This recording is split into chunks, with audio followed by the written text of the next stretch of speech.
The class is gearing up for job experience day, and Kyotaro, he is dreaming of being a crime investigator, but it's not gonna happen. Cue to Adachi, who's itching to join the glam squad with Yamada, but they only have room for 2. So Moeko throws in a democracy grenade. Let's vote. Guess what? Kenta's the winner. But Kenta's not feeling it. He's eyeing Hara's group. That's when Kyotaro jumps in and says Kenta is too smart for them, basically calling him and Adachi doofuses just to help Kenta out. But Yamada knows he is trying to help Kenta and praises him. Fast forward, and we're in the library where all the tea is spilled. Yamada and Hara are deep into the love talk zone. Hara reveals her secret dates with Kenta and asks Yamada for love advices. But Yamada reveals she's never been on a date. And Kyotaro, who's eavesdropping on them, breathes a sigh of relief.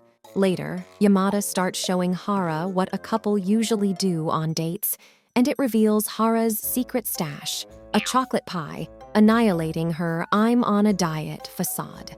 But whoops, Kyotaro is busted eavesdropping. Hara's cool with it, but when he's asked why he is hiding behind them, Hara realizes Kyotaro is actually spying on Yamada. Right after school, it starts pouring rain. Yamada doesn't have an umbrella, but no worries. Kyotaro offers his raincoat so she can go buy one. Off she goes, but hold up, she forgets her wallet. Kyotaro dashes through the rain to bring it to her. Our guy is soaking wet by the time he gets there, but plot twist. When he reaches into her bag, he discovers she had an umbrella all along. Yamada, sensing she's caught, says, "Oh, it's broken." Kyotaro is then asked to put her wallet into her pocket. Oh, talk about an awkward yet sweet moment.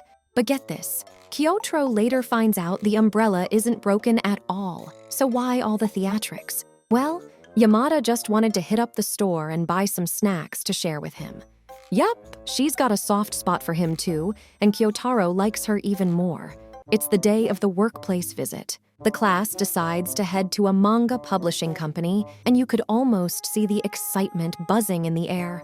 Adachi tries to strike up a conversation with Yamada, but his pervy personality quickly turns Yamada off. So it's time for the group to dive into the heart of the manga world and all the magic that happens behind the scenes. Kyotaro is struggling, y'all. He's an otaku at heart, but doesn't want Yamada to know that. But Yamada catches on. She tells Kyotaro to just enjoy himself, and she's amazed by his otaku energy. After the tour, the group is packed in an elevator. Kyotaro and Yamada are forced to squish together. Kyotaro's fighting an internal battle, struggling to keep his cool. And then he realizes Yamada's just as flustered as he is. After surviving the elevator, Yamada tries to break the ice by talking about manga. She even offers to loan him some volumes, but Chihiro laughs and doubts Kyotaro would even be into shoujo manga. Kyotaro feels mocked, so he excuses himself to the bathroom to vent out his frustration. Outside the bathroom, Yamada's waiting like a loyal friend. But oh no, they realize the train with everyone else has left the station. After missing the train, Yamada's eyes start to well up with tears. She's blaming herself. What's Kyotaro to do? He buys her a drink, then gallantly takes the blame himself. The result? Yamada's smile is back, and so is our faith in teenage romance. Now, they're on the next train. Kyotaro's strategically placing himself a bit far from Yamada to dodge any more awkward situations. But wait, Yamada's not having any of it. She pulls him closer, terrified they might get separated again. Yamada then throws a curveball, asking cryptically if two classmates dating should keep it on the down low or shout it from the rooftops. Kyotaro's brain is too busy short-circuiting from being this close to her to actually process what she's saying. Eventually, they reunite with the group, and Chihiro apologizes for not noticing they were missing. Next morning, we're at Kyotaro's house. He's spilling the tea to his family about the roller coaster of a day he had, and Kana is thrilled that Kyotaro's finally enjoying school. Cut to Kyotaro on his bike, still stewing over Chihiro's insensitive manga comment. When he gets to school, and who's waiting for him? It's Yamada. She hands over the manga series she promised, and they share some quick chit-chat about it. They finally had a normal conversation, like friends. Yamada's in the library with Kyotaro, urging him to read the manga she lent him, like right now. But then, clumsy alert, she stumbles and face plants right into his personal space. Talk about an accidental close-up. Later at home, Kyotaro is flipping through the manga pages. But let's be real, he can't focus, because Yamada's on his mind. The next day at school, Yamada hits him up again about the manga. Adachi, the nosy classmate, senses that these two are inching closer. He pulls Kyotaro aside and spills that he's into Yamada because she's, sexy. Kyotaro's legit disgusted by this. Why? Because Yamada's not just eye candy, folks. She's a whole personality, a vibe, a mood, and Kyotaro knows it. Back to our favorite romantic hotspot, the library. There's a new sign prohibiting eating. Kyotaro's worried Yamada will stop coming. No snacks, no Yamada, right? However, she's like, who snitched on us? Plot twist. She's the snitch, or rather, her mistake got her caught munching snacks. But Yamada? She's a rebel. She's still snacking. Just when a teacher nearly busts her, Kyotaro grabs her hand to hide the evidence, and boom, Yamada's red as tomato. Kyotaro walks away, apologizing, but not before Yamada licks the melted chocolate off her hands. Kyotaro's overthinking of that hand grab. Did he mess up? Will she ever return to the library? Spoiler. She does. Kyotaro is in his room, typing away, searching for Yamada online. Hold on, she's on a weekly TV program? He bolts downstairs to catch it live on TV. But darn it, he misses it. Cut to running class. Here he is, sneaking peeks at Yamada while they're jogging. And we all know what Kyotaro is looking at. And get this, Yamada intentionally matches her speed with his just to talk to him. After the run, she even asks him for help standing up. When their hands touch, oh boy, Kyotaro's thoughts are racing faster than they were on the track. Next, we're back in class. Kyotaro notices he swapped jacket with Yamada by accident. To get her attention, he attempts a little jacket show-off, but he ends up embarrassing himself in front of the entire class. Lunchtime hits, and Yamada slyly summons him to the infirmary to trade their jackets back. And oh my gosh, she takes a sneaky sniff of his jacket before handing it back. And if that wasn't enough, Yamada's got another idea. Let's measure our heights for fun. But Yamada's clumsy with the measuring tools. Kyotaro steps in, and as they're goofing around, she steps on a weight scale. Instantly, she's like, don't look. Back in class, the gossip mill is buzzing. Yamada's going to be in a movie. But hold up, why does she look like she swallowed a sour grape? The teacher comes in to drop another bombshell. They're rearranging the class seating. Kyotaro's sending up some serious prayers. Put Yamada next to me, please. But alas, Yamada ends up one row ahead, and guess who takes the seat next to her? It's Adachi. And Kyotaro's neighbor? Sweet Hara. Class is in session, and Kyotaro's got a problem. He can't see past Yamada's towering stature. Good thing Hara's notes come to the rescue. Yamada seems a bit, let's say, green-eyed about it.